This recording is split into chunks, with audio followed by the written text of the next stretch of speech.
Fidel parlait là-bas. Moi, je suis ici avec mon appareil photo, un Leica avec une optique de 90 mm. Tout à coup, le Che apparaît.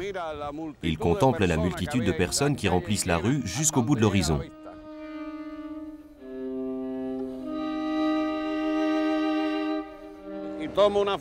Aussitôt, je prends une photo horizontale, puis une deuxième, verticale.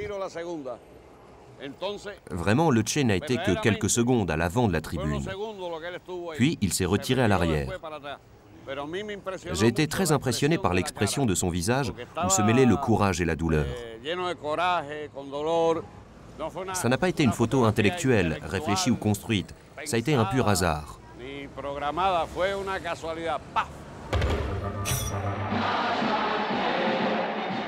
Janvier 1959. Les barbus de Fidel Castro entrent dans la Havane. Ils viennent de chasser le colonel Batista, un dictateur soutenu par les États-Unis.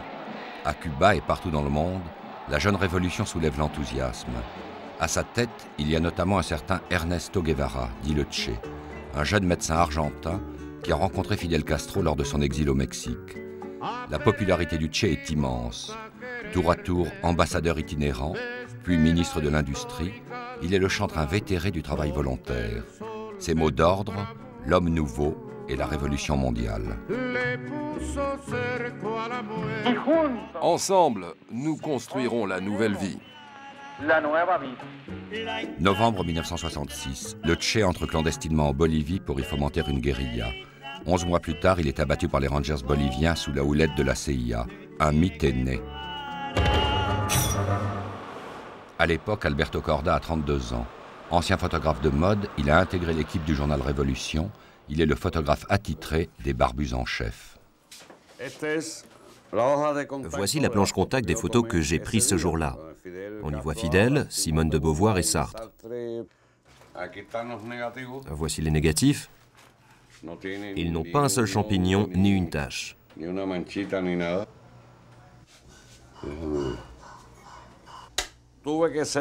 J'ai dû sélectionner la première photo en coupant le profil que l'on voit à gauche et le palmier à droite. J'aurais préféré la deuxième, mais il y a la tête d'un homme qui se dessine derrière l'épaule du Che.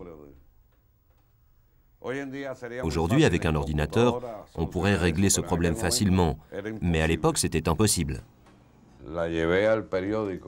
Le soir même, j'ai porté mes photos au journal, qui n'a pas publié celle du Che.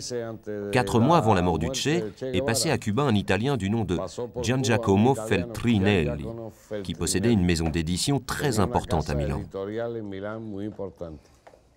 Et il cherchait une photo du Che.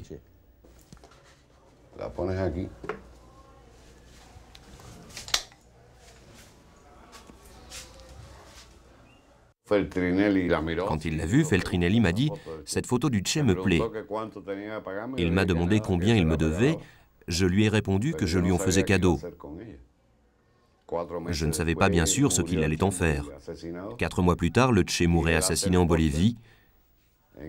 Feltrinelli sort aussitôt un poster en Italie et la photo explose dans le monde entier. En Italie, on m'a dit que Feltrinelli avait vendu 1 million de posters à 5 $ l'unité. Il n'a même pas mis mon nom sur le poster. En Europe, le poster ne donne pas le nom de l'auteur, il dit copyright Feltrinelli. Du nord au sud de la planète, la photo devient l'emblème de l'utopie et de la rébellion. 30 ans plus tard, c'est la photo la plus reproduite du XXe siècle.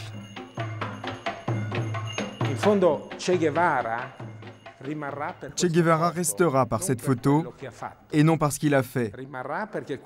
Il restera parce que dans cette photo, il exprime toute l'humanité de l'homme confronté à l'action révolutionnaire. La vérité est dans ses yeux qui se demandent pourquoi, au fond, qu'avons-nous fait, à quoi cela a-t-il servi? Cette photo incarne le doute du révolutionnaire parce que la révolution, la vraie révolution, on ne sait jamais quel en sera le résultat final.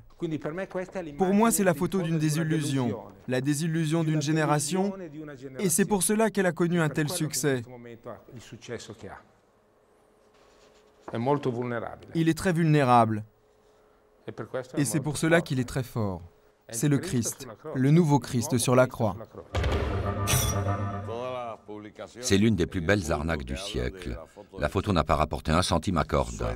Récemment, il a pris un avocat pour défendre ses intérêts, même s'il affirme que l'essentiel est ailleurs. Cela me rend heureux de voir que ma photo a connu une telle notoriété. Bien sûr, j'aurais pu gagner beaucoup d'argent, mais ça, j'ai déjà oublié. Ce qui compte, c'est qu'on n'ait pas oublié son exemple.